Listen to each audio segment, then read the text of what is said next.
So I'm spraying my yard for ticks right now.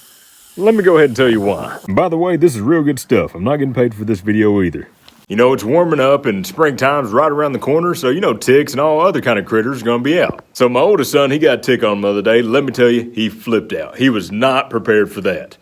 But anyways, I tell my wife about it, and my cat brushes up against my leg. Well, I bend down, I start petting him. I felt something. As I'm petting on him, I start feeling this thing, and I'm like, yeah, I think that's a tick. So I start moving it back and forth. I'm like, yeah, that's definitely a tick. So I flip my cat on his back, and this man, he's about the size of a bobcat. He's huge. Now I'm sitting on top of him, got him pinned down, and I tell my wife, get the flashlight. So she brings the light over there, and I start looking through his fur.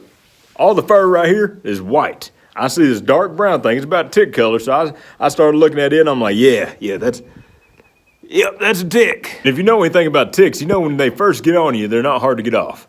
But this one, man, it was buried in him. I was like, good grief, it's gonna hurt. And while I'm sitting here trying to get this thing off of him, I'm pulling on it and messing with it, and he's biting me. He really doesn't like this, but I'm trying to help him out. I didn't know that cats had that many chest pieces. And if you don't know what I'm talking about, let's just say it was not a tick, and he's really not happy with me. I've apologized a lot. I gave him cat treats. Yeah, it was a bad day for him.